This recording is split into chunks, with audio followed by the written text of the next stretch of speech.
Myself, Dr. Chirag Gupta, neurophysician. I'm a consultant at Greater Noida Yatharth Super Specialty Hospital, and today I am here to give a talk on epilepsy. Epilepsy, और जिसको हम आमतौर पे मिर्गी कहते हैं, मिर्गी बेसिकली मिर्गी में अगर एक बात की जाए तो हमारे दिमाग में जो न्यूरॉन्स का सर्किट होता है उसमें एबनॉर्मल अगर डिस्चार्जेस आने शुरू हो जाते हैं तो ये आपकी मिर्गी के दौरे उत्पन्न कर सकते हैं।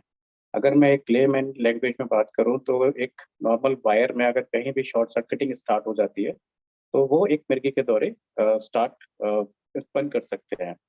मिर्गी के दौरे बेसिकली अगर देखा जाए तो दो तरीके से हो सकते हैं। अगर यही शॉर्ट सर्किटिंग दिमाग के किसी एक हिस्से से निकलकर सिर्फ एक ही हिस्से में रह जाती है तो उसको हम पार्शियल एपिलेप्सी और फोकल एपिलेप्सी कहते हैं। और एक हिस्से से शुरुआत होकर के पूरे दिमाग के हिस्से में अगर फैल जाता है तो उसको हम जनरलाइज्ड एपिलेप्सी और बड़ा दौरा कहते हैं। बड़ा दौरा के लक्षण जो होते हैं उसमें अचानक से आंखें ऊपर चढ़ जाना, हाथ पैर में ऐंठन हो जाना, हाथ पैर में कंपन आ जाना, और उसके बाद में मुंह से झाग आ जाना, और बाथरूम या फिर कभी कभी लेटरिन का भी छूट जाना। उसके बाद बेहोशी हो जाती है मरीज को।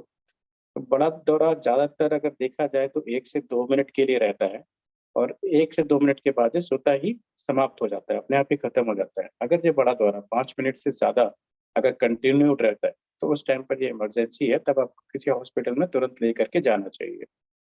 एपिलेप्सी अगर इसके कारणों की बात की जाए तो एपिलेप्सी हर उम्र में अलग अलग, किसी भी उम्र में हो सकती है। सबसे पहले तो ये हर उम्र में अलग अलग कारण होते हैं। जैसे अगर कोई बच्चा नया है, कोई एक न्यू बॉर्न बेबी है, तो उसमें डिलीवरी के टाइम पे अगर दिमाग में ऑक्सीजन की कमी हो जाती है तो उसको हाइपोक्सिक इंजरी की वजह से ये मिर्गी के दौरे आ सकते हैं।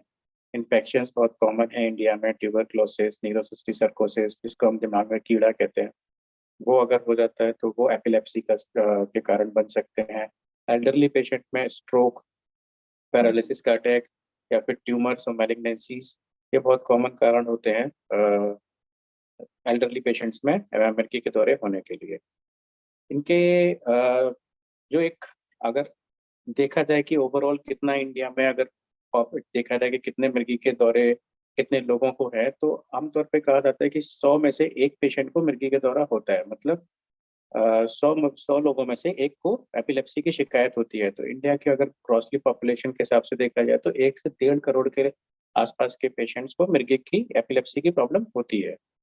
अब इसमें अगर आपके सामने अगर किसी मरीज को मिर्गी के दौरे पड़ रहे हैं तो आपको क्या करना चाहिए? उस टाइम पर आपको पैनिक नहीं करते हुए मरीज के आसपास के सामान जो भी, क्योंकि मिर्गी के दौरे जब पड़ेंगे तो मरीज बेहोशी में गिर जाता है, तो उसके आसपास का एरिया जो भी है उसको साफ कर दीजिए जिससे वो अपने आप को खुद को चोटिल न कर पाए।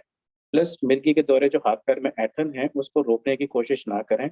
उसको एक तरफ करवट पे दिला करके गर्दन के नीचे कुछ भी एक तकिया या फिर एक टॉवल बांध कर रख सकते हैं, और एक तरफ करवट दिलाकर लिटाइए, जिससे कि मुंह से जो झाग निकलता है वो झाग उनके पेट में, उनके लंग्स में ना जा करके बाहर जमीन पे आकर गिरना शुरू हो जाए, क्योंकि यही झाग अगर आपके लंग्स में चला जाता है तो ये आगे जाकर निमोनिया के कारण बन सकता है।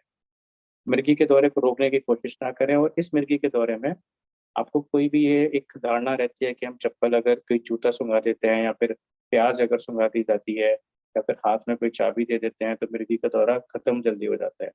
ऐसा नहीं है, ये एक सुपरस्टिशन है। मिर्गी के दौरे 1 से 2 मिनट, अगर ये 5 मिनट से ज्यादा कंटिन्यूसली रहता है या दो मिर्गी के दौरे के दौरान मरीज को होश में नहीं आता है तो ये इमरजेंसी है। उस टाइम पे आपको मरीज को बिल्कुल हॉस्पिटल लेकर के जाना चाहिए। इसके अलावा पेशेंट, अगर किसी पेशेंट को मिर्गी के दौरे की शिकायत है तो उसकी और एक नॉर्मल आदमी की अगर हम लाइफस्टाइल को कंपैरिजन करें तो अगर किसी पेशेंट को मिर्गी के दौरे पड़ते हैं और वो दवाइयाँ ले रहा है और रेगुलर अपना काम कर रहा है तो वो अपना लाइफस्टाइल बिल्कुल normal as compare to normal बंदा जिसको मिर्गी के दौरे की शिकायत नहीं है, वो एकदम नॉर्मल रह सकता है। इसमें कुछ ऐसा नहीं है कि आगे जाके फ्यूचर में क्या प्रॉब्लम्स आएंगी। हाँ, कुछ प्रिकॉशंस लेने की ज़रूरत पड़ती है। जैसे आपके कुछ ऑक्यूपेशंस हो गए, ड्राइवर हैं, ड्राइवर पेशेंट्स में इंडिया में कहा जाता है कि है ना, अगर किसी को एपिलेप्सी की शिकायत है तो उसको ड्राइविंग नहीं करनी चाहिए। ऑल्दो कुछ कंट्रीज में कहा जाता है कि 1 साल तक अगर आपके एपिलेप्सीज कंट्रोल में है विद मेडिकेशन तो आप ड्राइव करने की परमिशन दे देते हैं। बट इंडिया में अगर एपिलेप्सी है तो आपको ड्राइविंग की परमिशन नहीं होती है। सिमिलरली अगर आप हाइट्स में काम करते हैं, पायलट हैं या फिर आपका फायर वर्क के आसपास का कुछ काम है, तो वहाँ पे आपको प्रिकॉशंस लेने की ज़रूरत है, बिकॉज़ ड्यूरिंग दैट टाइम अगर आपको एपिलेप्सी का एपिसोड्स आते हैं, तो आप सेल्फ इंजरी कर सकते हैं उस टाइम पे। एंड अगर आपको एपिलेप्सी है, तो मोस्टली क्या होता है कि जो एपिलेप्सी के पेशेंट्स हैं, ऑलमोस्ट 70% तक पेशेंट आपके मेडिसिन से कंट्रोल हो जाते हैं।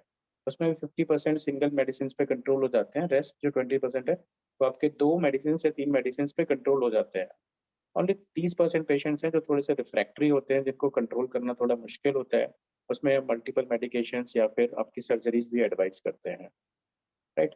अ, बाकी एपिलेप्सी में आई थिंक अ अगर किसी पेशेंट को आ रहा है तो you should not miss the medications, आपको दवाइयाँ मिस नहीं करनी चाहिए। और अगर आप जैसे ही अगर कोई दवाई मिस करते हैं, as soon as you remember आप उसको सेकंड तुरंत उसी टाइम पर उसकी डोज़ ले लीजिए। बिकॉज़ कभी-कभी आपकी एपिलेप्सी की दवाइयाँ अगर मिस हो जाती हैं तो उससे भी आपके दौरा पड़ने के चांसेस होते हैं।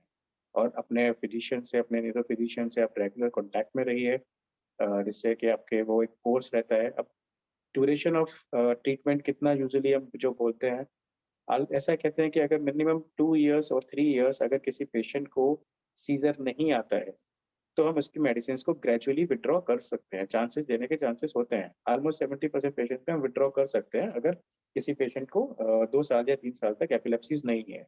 हाँ, अगर मल्टीपल एपिलेप्सीज़ हैं, जेनेटिक एपिलेप्सीज़ हैं या फिर अगर कुछ सिंड्रोमिक हैं, तो उस टाइम पर ये लाइफ लॉन्ग भी दिया जाता है।